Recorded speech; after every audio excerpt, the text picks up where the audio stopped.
Assalamualaikum warahmatullahi wabarakatuh. Maaf Gus, sebelumnya saya biasanya ikuti kajian lewat YouTube. Agak Uh, didengarkan. yeah. Biasanya saya lihat kajiannya Ustadz Gus Pulasan lewat YouTube. Untuk kali ini saya baru datang ke sini. Ini ada beberapa kejadian yang saya alami Gus ketika saya berzikir. Awalnya ya zikir sirul asrul itu kayak naik turun, kadang lupa, kadang ingat. Kemudian saya itu berjenengan juga pernah ngomong di YouTube, zikirlah selama 40 hari, niatkan 40 hari. Nih. Saya niatkan itu akhirnya Gus 40 hari saya pengen zikir sirul asrul. Akhirnya nggak lama sampai seminggu mungkin Gus itu ada perubahan. Jadi perubahan itu seminggu pertama agak sedikit ngagetin gitu ya. Kemudian Jumat kedua itu dari Jumat perubahannya. Kemudian Jumat kedua lagi itu perubahannya tambah drastis Gus. Jadi tubuh saya ini jasadnya kayak mau keluar dari tubuh. Kemudian suami saya lihat saya itu kayak mau mati. Jadi kaki saya itu dingin, naik kepala saya panas. Kemudian saya ditanya suami, kau mikir apa? Mikir apa? Allah, Allah, Allah gitu aja Gus. Tapi suami takut saya kehilangan saya mungkin. Saya itu udah ikhlas. Kalaupun aku mati aku ikhlas gitu ya. Saya kan ketika saya zikir itu lihat sesuatu macam-macam Gus. Nggak tahu apa yang kuda berupa wajah saya atau macam-macam. Tapi ketika itu saya hanya bilang, ilahi anta maksudi waridhoka matlubi. Tujuanku hanya engkau ya Allah dan aku ingin dapat ridhomu. Itu terus hilang, bayangan-bayangan itu hilang. Ketika saya zikir sambil duduk, saya enggak merasakan lihat-lihat sesuatu itu. Itu awalnya zikirnya sambil tidur. Kemudian ketika zikir sambil duduk, yang terjadi adalah tubuh saya tuh mungkin mengembang seperti mau kayak mekar keropok itu mekar. Kemudian dia itu tegang kayak mau keluar tapi nggak bisa. Itu apa harus saya lakukan? Saya itu takut akhirnya mau zikir lagi. Takut. Awalnya takut. Padahal saya sebenarnya pasrah sudah. Suami takut kehilangan saya kayaknya. Akhirnya ini saya beranikan tanya ke Gus Muflason. Tadi saya juga sudah WA mau sowan sebenarnya. Jadi banyak kejadian lagi sebenarnya Gus, tapi mungkin panjang ya. Jadi itu aja apa yang saya Surabaya Gus. Oh Surabaya. Tadi saya sudah WA Gus Muflason mau sowan, kita bisa. Itu pertama yang saya tanyakan apa yang harus saya lakukan. Kemudian yang kedua, kalaupun seandainya zikir itu misalnya seperti yang Gus Muflason katakan, habis wirid ada dapat warid ya. Nah itu saya nggak tahu waridnya kayak apa. Itu kalau kita sudah mencari makrifat, itu kita harus ngapain setelah itu? Tetap istiqomahnya yang seperti apa? Ngoten nggih. Matur nuwun Gus. Wassalamualaikum warahmatullahi wabarakatuh. Waalaikumsalam warahmatullahi wabarakatuh. Ketika saat si Salik itu orangnya yang melakukan suluk untuk menuju wusul bertemu Allah yang sudah dimodali dzikir sirul asror. Urusan persoalan di tengah jalan itu Allah mementokkan, memperlihatkan kejadian-kejadian yang di luar akal sehat manusia. Itu merupakan salah satu tanda bahwasanya ruhaniyah jenengan ini meripat hati jenengan dibuka Allah tentang kegaiban makhluk. Berhubung awal sudah dimodali faqadistam sakabil urwatil wusqa, tali terhadap Allah yaitu dzikir sirul asrar, maka si Salik gak perlu ada rasa wedi atau takut. Apapun bentuknya. Si Salik tidak akan muncul rasa takut manakala dzikir sirul asrar itu berfungsi.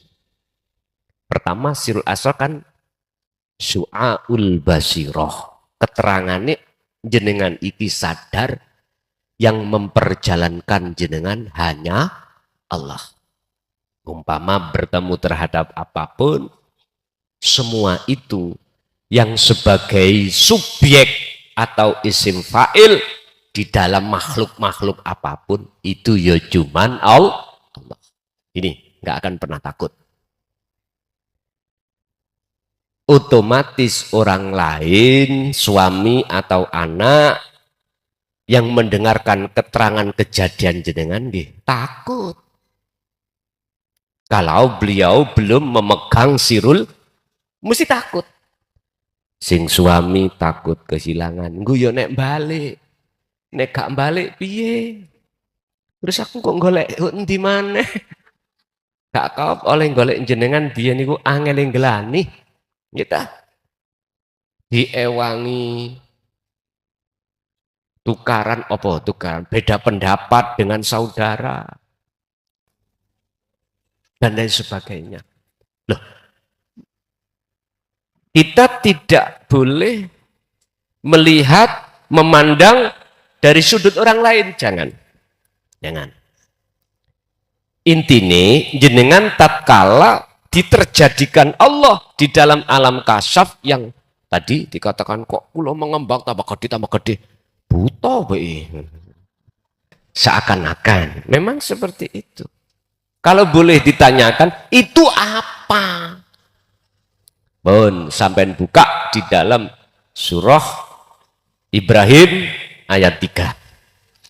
Jikalau nafsu itu tidak bisa menghalangi jenengan memberikan suguhan tentang kebiarin dunya, langkah berikutnya nafsu itu akan melakukan wayasudduna an sabilillah.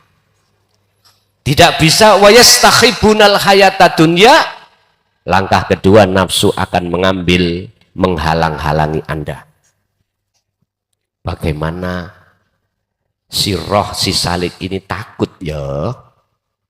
Akhirnya mikir-mikir, iya anakku si cilik, utangku si ukeh, wis macam-macam.